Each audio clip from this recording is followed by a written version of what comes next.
We've got an awesome attendance with us today.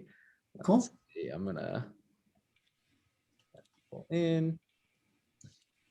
So for everyone who is joining us today, before we get started, there's two ways to interact with us during the session today. The first is at the bottom of the Zoom, there is a chat button, and we want to make this interactive. So throughout the presentation, as we sort of go through things, please feel free to ask questions, interject with insights. We really want this to be as interactive as possible. The other way, if you want, question, you can also use the Q&A at the bottom of the Zoom. Using the Q&A, I believe, makes it so that only I'll be able to see sort of your questions. And so if you have something that is more anonymous, I think that's the way to do it. I can't guarantee it's anonymous, so I haven't used it in a long time. But without further ado, why don't we go around and do some quick introductions? I'll get started here.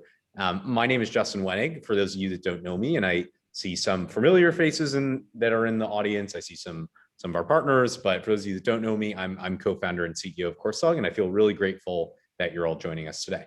Trevor? Yeah, my name is Trevor King. I serve as the registrar at Southeastern Baptist Theological Seminary in Wake Forest, North Carolina. Joe? My name is Joe Kultys. I'm the Associate Registrar at Wilkes University and been here for a few years, and that's what I do. Oh. I'm Ellen Lohr, and I'm the Assistant Registrar at Wilkes University, and we are located in Northeast PA. Awesome.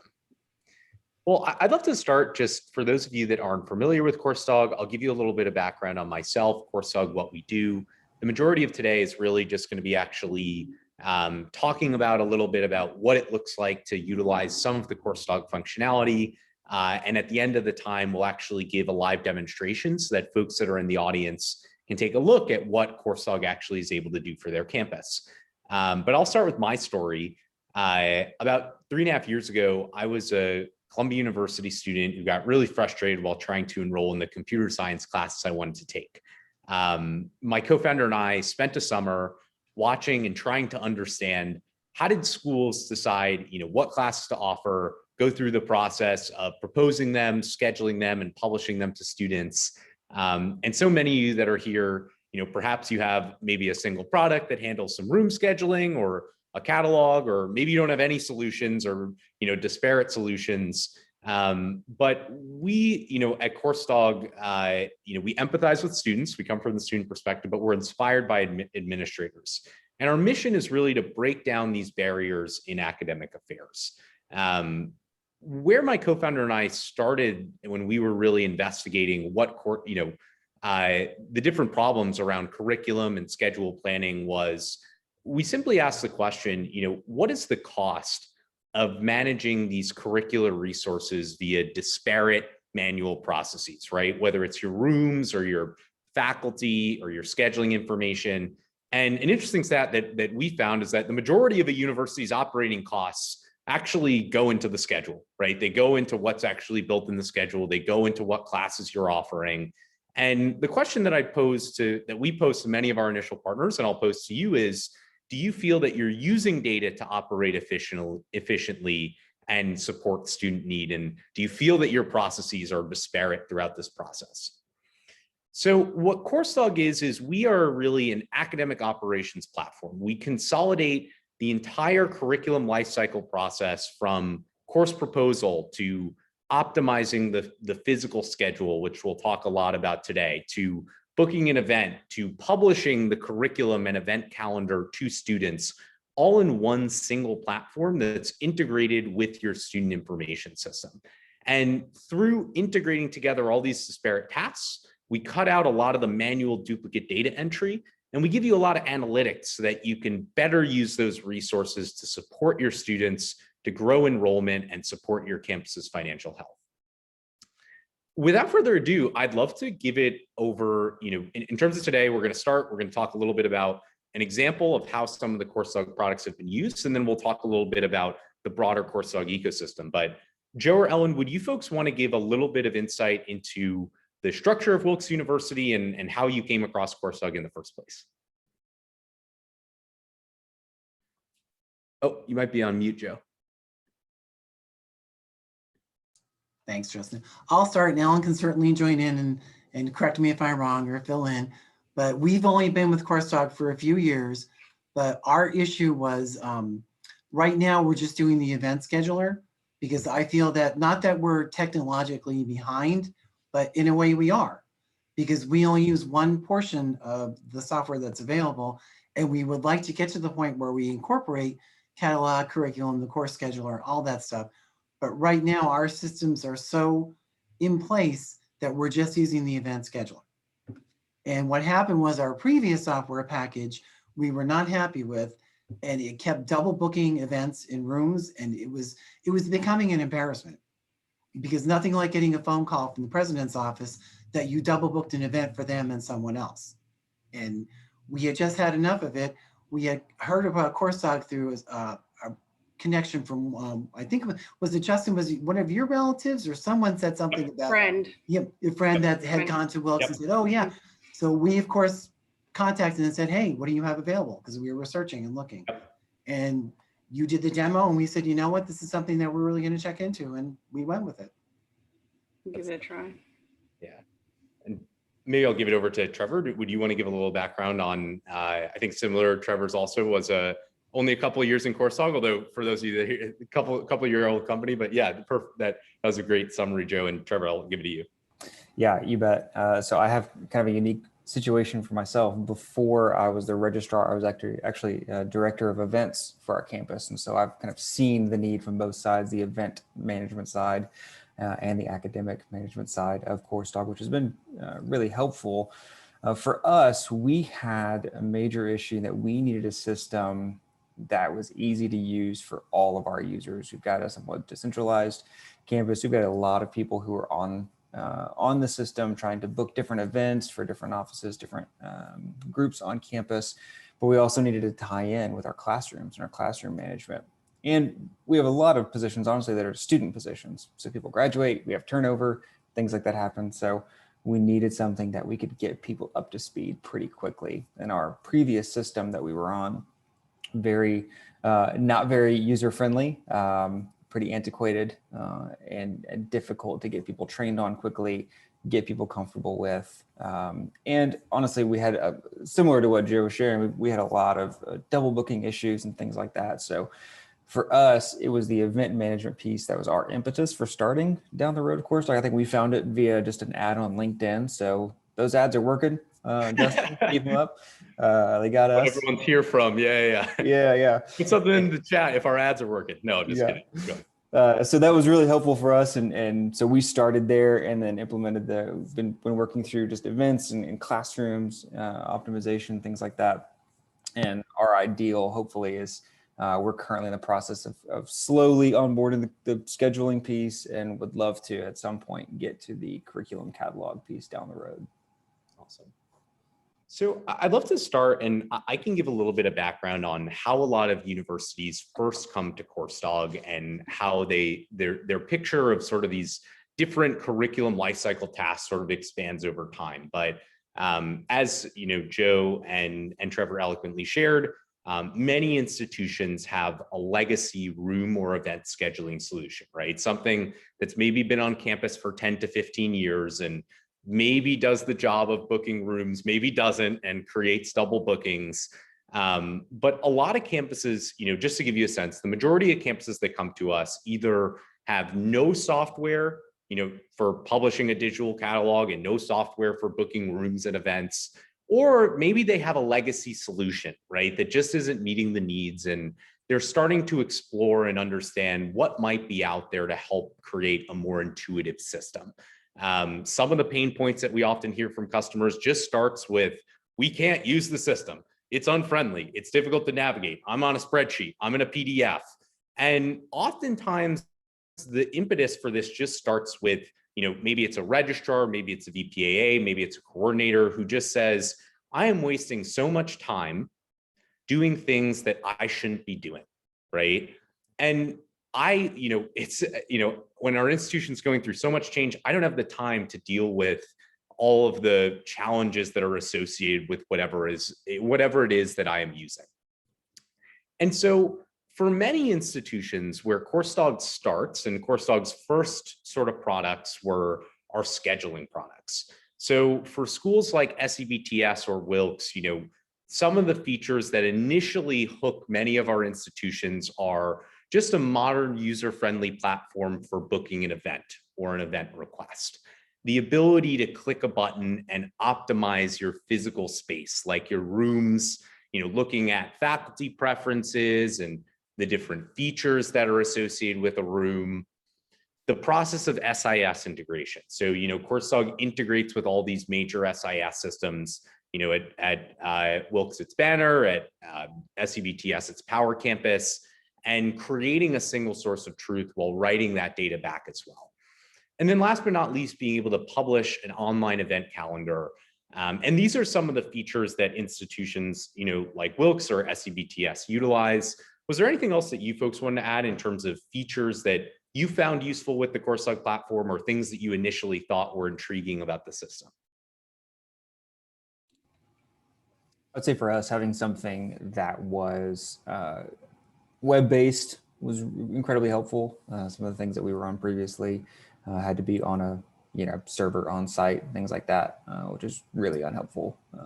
So a web-based solution was another key piece for us that was really helpful. Totally. That makes perfect sense.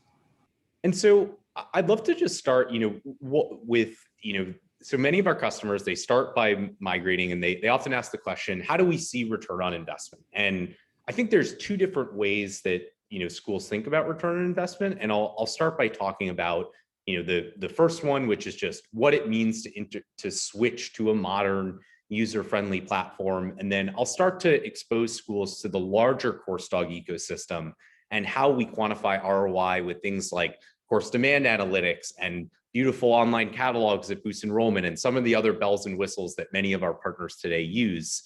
But I think a lot of it comes down to, as Trevor said, many campuses are maintaining on-premise systems, right?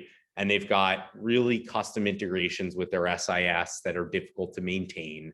Other ways that schools think about driving ROI is if we can make a little bit of an improvement to our space utilization, or we can save 20% of our time, or maybe we eliminate inaccuracy that could create issues for students when they go to registration.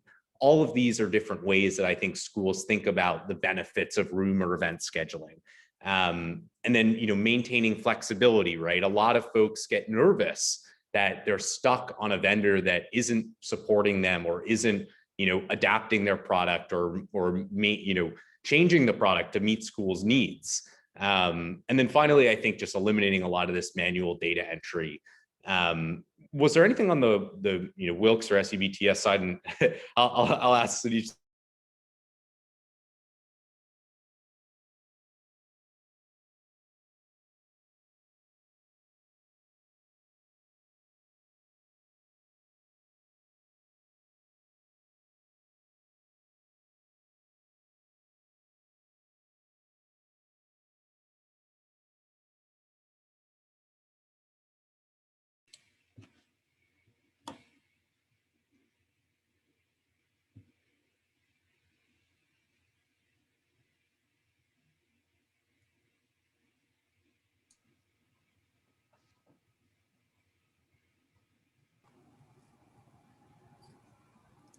Joe, I think this makes you the host now, right? I vote for Ellen. Ellen, you're in charge. Well, I think we temporarily lost Justin, so I think he froze for a bit, and I'm sure he'll join back on in a second. But I think what he was talking about was what we were looking for in his system, and actually it was mainly trying to prevent inaccuracies and double bookings, like I mentioned before, because not only is it embarrassing, it's a waste of time, and it's something you shouldn't have to put up with, especially in this day and age. We should be able to have a software system that could take care of that. And I think we have that now. Yeah, I agree. We would eventually, I think we're also behind the times because we control the rooms, at least most of them, and we end up doing the bookings. Our goal is to get that out of our office. Like we would like individuals to have to go and do that and take care of their own stuff. And that's what we're working toward. Yeah. Justin's back. Sorry, everyone. My apologies. That's all right. I don't know what just happened. It's over. Had to spice it up for you guys and put you in the driver's seat. You guys, Okay. I hope I didn't cut anything off, but here, I'll go back to sharing. Did you guys already share? I'll keep skipping forward here. But was there anything else on the SEBTS or Wilkes side? You know, I know that one of the things that a lot of schools think about is they love, being able to have a relationship with the vendor and seeing them iterate or things like that. But is there anything else that you folks wanted to share in terms of things that you've seen as benefits or things that you've enjoyed about your relationship with Coursedog? And then I'll transition a little bit toward the broader picture of some of the suite of tools that Coursedog provides and some of the places that we're even going with our product vision. Well, I like the fact that we talk to you guys often, whether it's going good or not going good, or, you interact with us very often to see how we're checking in, to see how we're doing. If there's anything that, you guys can do, make something better for us. I appreciate that. It's helpful. Yeah, I agree. When we get to the point where we were ending our relationship with the previous legacy software we were on, we notified them that we were moving on, and their response was a very, very quick, very curt. All right, see you later. And that was pretty indicative of, I think, the entire relationship with them. And so I think we've been really thankful for just the engagement that we've had, and particularly for me personally, working with Bridget has been wonderful as our rep, and she's been really responsive to us and really, really kind in a lot of the ways that she's taken care of us with concerns and questions that pop up just as we implement new things. So we've been very thankful for that level of relationship and care that we've had. Awesome. So I'd love to, switch gears a little bit to the folks that are here, and one of the things that we discovered at Coursedog and is we often ask the question, even with legacy tech that you have in place, maybe it's a room scheduler, maybe it's a digital catalog, one of the questions we always ask is, does it cost more to maintain than it actually saves? And I think that the way that we often sort of look at this at Coursedog is there's all these different tasks associated with the curriculum lifecycle management and the academic operations of events processes, right? You propose a new course and then a program, and it has to go in the SIS, and you have to scribe it into your degree audit, and then you have to schedule that, and then the schedule has to interact with the events, and there's like 10 different almost arrows of places that things need to go. And there's all this disconnected data throughout it, right? And I think so often, administrators that, really should be having a large say in the strategic direction of the university are just underwater with work that's required to maintain processes, maintaining the way that we update courses, or maintaining the way that we update the schedule, or whatever it is. And so what we really are here at Coursedog is we're integrating together all of these different curricular lifecycle and academic operations tasks into one system. And I'd love to use the rest of today just to give you folks a 10 to 15 minute demo. And this is great question. We're already getting started. What is the enrollment of SEBTS, and how many classes are booked through Coursedog in a fall or spring semester? That's a great question for Trevor. Yeah, I'm actually, let me find the second part and I'll post it as an answer there for you. Awesome. Yeah, we can go into the live account right now. But yeah, we'll follow up with that one asynchronously. But yeah, I'd love to start just by showing folks a little bit about, we have more questions. One second. This is great. Oh yes, recording will be shared. Awesome. So I'd love to start just by showing folks some of the ways that Coursedog can really help with, consolidating these academic operations and supporting some of your institutional initiatives. One of the first ways that we do this for schools that don't have an online catalog is by providing a really amazing interface that helps to boost enrollment and support the brand of your campus. So we'll take a look in a little bit, but all the courses, degree programs are created through Coursedog. And we have a really powerful customizable interface that you can search through these. You can search through the programs, you can search through the available courses. Students can even, click into these courses and be able to see different things about the courses. You can create filters here so students can see online, hybrid, they can search by term, they can actually see when enrollment is open. So there's a lot of really powerful features in terms of the way that we display that online catalog. Many institutions are manually updating these catalogs, they're publishing PDFs. A lot of the institutions that use our online catalog and that are implementing this newer interface, partners of ours like, you'll see in a little bit for Stanford, for example, they're one of our design partners on this new interface, is that this can be a powerful tool to boost enrollment and to really display the brand of your university, and supports marketing a lot in that it's all SEO optimized so that students can easily come and see this information. One other way that this can be really helpful is that this actually allows you to auto-generate configurable degree maps or 4-year degree plans for students. So some institutions, they're publishing these sort of maps manually, or they're publishing these online Excel sheets to try to show, what's going on and, what a student's recommended path should be, or what a degree map looks like for a given department. All of this information here. So when we took a look at the courses, we took a look at the programs, we take a look at some of the content that's on this degree map. This is all going to be automatically updated when we update the information in our curriculum management platform. So there's no manual duplicate data entry. There's nothing that needs to be entered in both the SIS and on, and then on the catalog and then on paper. Faculty can actually come into Coursedog and make proposals, hey, I want to change this course, for example. And these can be routed through digital workflows, right? No pushing pen and paper, there's no back and forth. A faculty can come in and say, I want to change this course, or I want to propose this new program. And it can route an automatic email notification to you.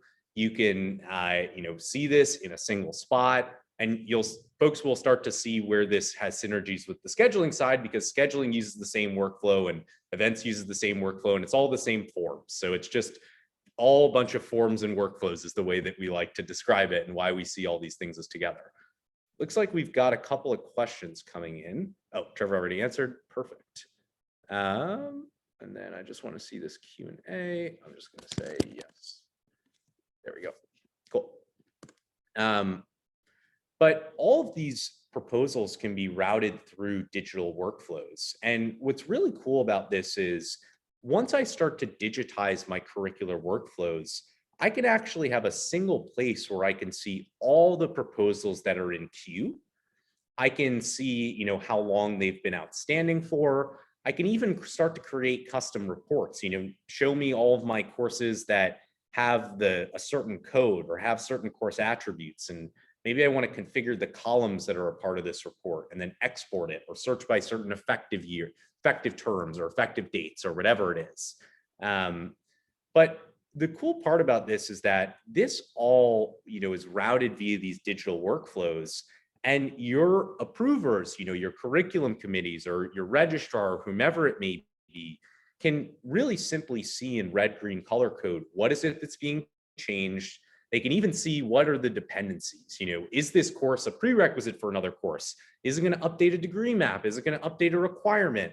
You get to start to see the way that these things are connected together, and maybe you even want to download a PDF so that you can send it to someone, or send someone an agenda for a meeting so that they can vote on this. But when we ultimately approve this proposal, Coursedog tracks this information via red, green color code. And you can track different versions of the course or degree program. And best of all, it follows all the effective dating logic that's already baked into your SIS. And what that means is that if you update a course or degree program, it's only going to update on that catalog that is of the effective term or effective year that you're actually publishing. So you go and you update a bio course, You don't need to go update the catalog. You don't need to go update the SIS. Coursedog's doing all that work for you in the background so that you don't have to worry about updating anything else. And so how does this connect, when we start to think about, okay, this is how we propose courses, this is how we display them to students, how does this all start to connect to scheduling? So we're going to take a look at a second, but one of the ways that Coursedog actually, can help with integrating all these systems is we actually have integrations to a lot of now major degree audit platforms. So for example, for those of you here that are DegreeWorks institutions, Coursedog can actually support some of the process. When you create some of these requisites, we can automate some of the scribing that goes back to DegreeWorks, or we can help with the process of getting data of these requisites out of your system in a legible format or an exportable format to make it easier to get into any external interfaces. But this is not the only place where we start to connect with the degree audit, and this is where we start to look at the scheduling side. But one of the places that is newer for us, and that's pretty cool, is that for some schools that have a degree audit platform, for example, a DegreeWorks, not as much for schools that don't have a degree audit or if you don't have good data, but that's another story. We can start to spit out course demand projections, right? Where we say, how many seats or sections might this course actually support based on your students' plans and based on the degree audit, based on the fact that, hey, if a student took a, CS 101 class, they're pretty likely they must take a 102, or maybe they may take a 107. And we can start to create probabilities that students may go into certain classes. And really the purpose of this is that our projections aren't always going to be 100% accurate. But the goal is if we can find a couple of sections where you are very likely overfilled, you're going to have way too many students enroll in this class, or maybe underutilized, hey, like there might be a real case for reallocating your faculty in this case and saving some dollars.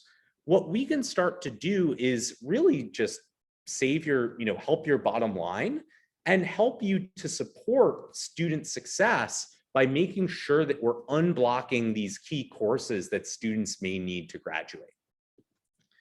And so now we're sort of tipping into the scheduling side, and you folks will see how this connects, but some of the ways that we support on scheduling not only is with that demand projections, but by looking at your enrollment heat maps, where are you bundling all your classes in 2 p.m. or 3 p.m.?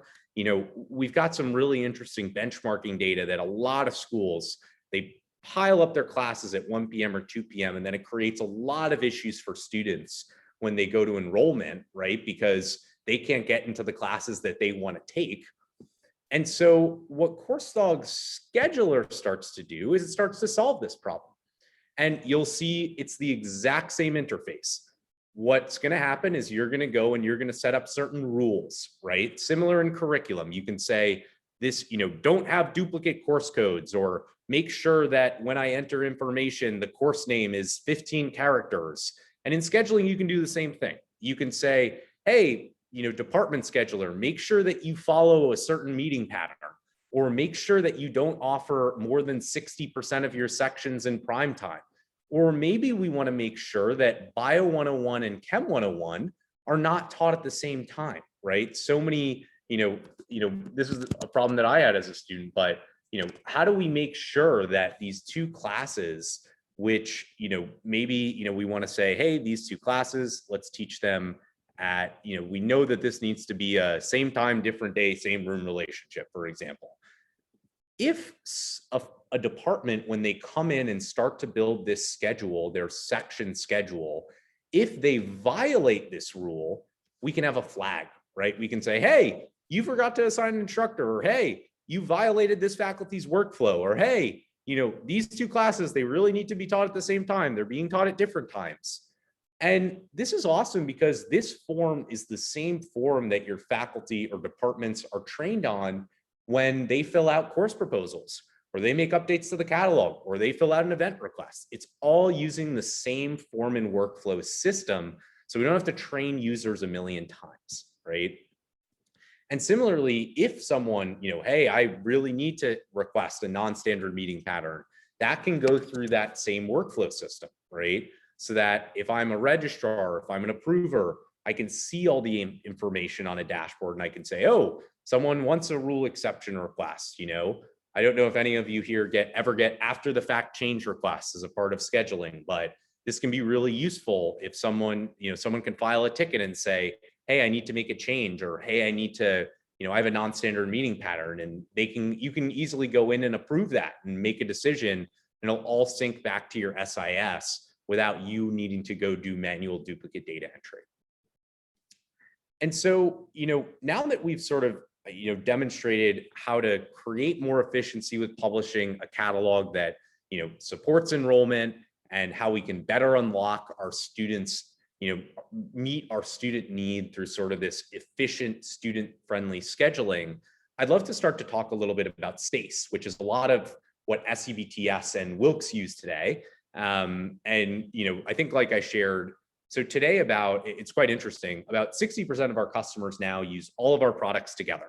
But about 40% of them, they just start with a scheduling or an events. And then oftentimes they say, wait a second, all these things are connected. Let's actually, let's go from this to this, for example. And so what this scheduling or space optimization piece does is it allows us to go in and run an optimizer, right? We can say, what are the features that are required in this room? What are the preferences of the faculty? What are the size of the rooms? And we can spit out an optimizer run, hey, this is, what the schedules, this is what the room results are going to look like. We can decide what we're going to add to the schedule. And, the way I always think about this is like, the human brain is not meant for like looking at a room chart. And Coursedog does provide room charts for those of you that like room charts. But this can be a really effective and useful tool for you to be able to see, hey, here's how I can automatically, maximize my space utilization and my finite resources, and also save some time with that optimizer. And then last but not least is events. And you'll see events is literally all the same stuff. Folks are going to go in, they're going to use digital forms. They're going to say, here's my event title, and this is what is going to be associated with the event. They can, say who's the contact in the event, and how many, what's the meeting time, and what are the available rooms, and the cost, and things of this sort. And all this is going to get routed through that same digital workflow, so that event approvers can see these event requests, they can approve, they can reject, et cetera, et cetera. And they all can ultimately be published onto an online master calendar that looks at both your academic events and your events, right? Consolidating these two things into one master calendar so that we can see everything that's going on across campus. So just to summarize, what we've sort of discussed, and then I'll open it up to questions, and maybe we can give folks back some of their time. I think what makes Coursedog really special is that we are consolidating all of these different tasks into one system that eliminates a lot of the manual duplicate data entry for the end users, but also provides, really elevates your brand and enrollment with that online catalog that supports your students' on-time graduation and degree velocity by unblocking these bottlenecks that result in, not great, we don't know what student demand is, and offering all the classes at the same time. And then finally, with the event side, and we can help you be better stewards of your institutional resources, your finite space, your faculty, through other features we didn't even talk about, like workload tracking and things of the sort. But the whole purpose of this is to allow you to, improve efficiency, boost enrollment, support student success. And that's a good little snapshot of Coursedog. All right, it looks like we've got a couple of questions. So we have one question: are approvals routed to specific folks, or do they go to everyone? Fantastic question. That is a really good one. So approvals can be set up to go through any workflow that your administrator wants to set up. So, more traditionally, it usually wouldn't go to everyone in the system. There's a lot of different users in the system. It may go to a single user. It may go to a group of users. So oftentimes in our curriculum management platform, when someone, when I route something to someone, they, this will be a part of a curriculum committee, for example, and I'll want to embed the entire group of users rather than a single user, right? When these workflows happen, you can send automatic emails to people. You can send an email to the person who sent the request. You can decide, is this going to be something that someone can vote on? Or maybe is it, maybe a certain person's going to only be able to comment on the request. They can't vote. Maybe someone's going to be allowed to route it back, right? You can have all these different kinds of permissions. You even can set deadlines, right? So I can say, hey, if this person didn't vote on something for more than 5 days, send a reminder after a couple of days, and then, maybe at the deadline, send it back to the initial approver. But that's a fantastic question. Okay. Another question, would students enroll themselves through Coursedog? How does that look? So Coursedog doesn't actually handle registration and enrollment today. What we do is we actually have, through that online catalog, we're working with some partners on making it so that, this may eventually be able to push to an enrollment shopping cart. We don't have any plans in the near future to handle anything like registration or things of that sort. But that's a great question. Another question, can we have internal only calendars as well as external? Can different buildings have different calendar views? You got it. Calendar views are completely configurable. So if I want to see a room calendar, maybe I want to see all the rooms and how they're being used and I want to book on this, or maybe I just want to see by a single room, right? I want to click into that room and I want to say, hey, show me the calendar view just for this room for this week. You're able to do that. Likewise, you can do that by building. I'm going to give everyone a headache by going back and forth here, but that's the only way that I can see these questions. Additional workload breakdown information for those who manage faculty time. You got it. So as a part of your faculty record, so we didn't really talk too much about this, getting a little technical, but everything in Coursedog is totally configurable, right? So the fields you saw here, you can drag and drop them into the template. We usually want to map these fields to what's in your SIS. But if you want to create custom fields, especially in curricular forms or other sorts of form and workflow processes, you absolutely can do that. Similarly, as a part of that instructor template, you have certain things that can be tracked, right? And so as a part of your faculty record, you can start to track things like your credit hours or your contact hours or your billing hours. And the terminology here can be configurable based on your sort of institutional terminology and things of the sort. But yeah, this helps with a lot of that tracking process, because now I can see what are the sections that a faculty is assigned to. Were they assigned to in a previous semester? What's their workload? And you can export this information as well, right? So if you want to send this to HR or something of the sort, Coursedog has all these different reports to help you so that you can export this information and do anything with it that you want. Do we have any clients who are using this primarily for event scheduling? I'm thinking auxiliaries in particular. Yeah, so a good example, Wilkes uses Coursedog a lot for event scheduling. SEBTS uses us a lot for event scheduling. I definitely think, the benefits of the platform are exponentially greater when institutions adopt, especially with academic scheduling and event scheduling. I just think having two products integrated with the SIS, and it can be kind of a pain to do two things separately, but absolutely, we do have, and you mentioned auxiliaries. In Coursedog, we do full resource tracking. So, if you want to set up certain resources like auxiliaries or things like that, resources have their own calendar views and they can be requested as a part of the event form, and you can track the resource usage over time.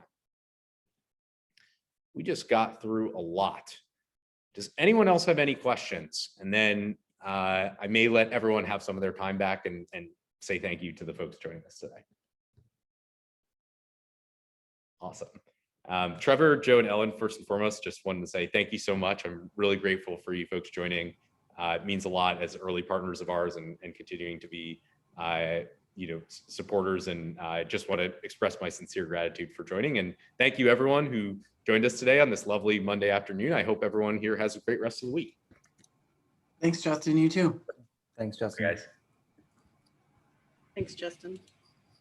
Got lots more questions. you guys can go. I see I have some more questions. So anyone that wants to stay on, I'll keep answering their questions. But Trevor, you guys can jump. So great question from Isha. Are we able to limit the amount of users who can see the calendar? Absolutely, yeah. So the calendar, to clarify, and I'm not sure if you're referring to the events calendar or the scheduling calendar, but Coursedog has really robust role-based access control. So in Coursedog, you can determine what are folks allowed to add sections. Are they allowed to edit? Oh wait, am I not sharing my screen? Let me just make sure I'm sharing. Sorry. Here we go. Yeah, so in Coursedog, you can decide, are folks able to add courses? Are they able to edit sections? Similarly, on calendar views, you can decide, is someone allowed to see a given calendar? There's a lot of different role-based access control, but for example, in events, you can have certain blackout dates, right? I can say, here's dates when someone's not allowed to see a given room or not allowed to see something. Similarly, you can have, in the events, you can, here, I'll just give an example. Certain rooms, in the room settings, I can say this room's only gonna, it's gonna have certain blackout dates, it's not gonna be available, or, maybe it's only gonna be available to a certain contact or whatever it is. You could have a room owner who's, a part of the request workflow, et cetera, et cetera. Another question is, can we see a populated system as an example? I'm not sure if let me see. Let's see. I'm not sure what kind of populated system you would be referring to. I think I showed an example of a catalog and some scheduling data. I'm not, if there's anything specifically that, if there's anything specifically that you have questions about, I'm happy to follow up and happy to show you a demo if that's helpful. Another question, will Justin be open to having conversation? Absolutely. If you have any questions, you can holler them at me. And then great question, do we have billing and invoicing functionality? We do have the ability to do invoicing inside of Coursedog. You can create configurable invoices, or I'll show it right here. You can download invoices. You can actually create contracts in Coursedog. So we do have some functionality like that. We don't do native billing. So we're not like Stripe or something like that. But you can sort of create these invoices inside of Coursedog that have certain logic that dynamically and automatically calculate those invoices as well. How long has Justin been using events in Coursedog? I've been using events in Coursedog since the company was founded. That I'm a Coursedog protege. I am the co-founder, so I would hope that I've been using it. Oh, Joe. Oh, sorry. So Joe. So I let them jump, but Joe and Trevor have been using Coursedog events for about. Joe's been using Coursedog events, I think, for about a year. Trevor and SEBTS have been using it for about 2 years. Again, I'm happy to answer events questions, but I think that the majority of our the majority of our almost 90 customers now do use our all-in-one platform. So happy to follow up with anyone if they have either event-specific questions or questions about sort of the academic operations as a whole. Lovely. We went through a lot. Does anyone else have questions? Yeah, I think that pretty much we have tons of contacts that for anyone that would like to speak with a Coursedog customer or that want to speak to, Trevor or Joe, or that want to speak, Trevor and Joe's use case, I think, is a specific example of room and event scheduling software. But, we're happy to connect folks with any references if they're interested in learning more about Coursedog, or we're happy to, sort of put together a personalized demonstration, even upload for many of our folks that are interested in Coursedog. We can actually upload some of their data and show you what your data looks like in the live product. So that's something we're more than happy to do. Okay. Any other questions? Going once, going twice. All right, folks, how can we contact you? I will give you my email. anyone who wants to email me, spam me, send me angry notes. You can either here. I'll put my email right here. If anyone wants to talk with me directly, I will drop my email right here. You can feel free to email me. I can introduce you to other Coursedog customers, et cetera, et cetera. You also can spam me on LinkedIn. I am available on LinkedIn. I use LinkedIn way too much, and I put out a lot of ridiculous content posts. So I would love to see any of you connect on LinkedIn at minimum. But thanks everyone for your time. Appreciate it. Bye-bye.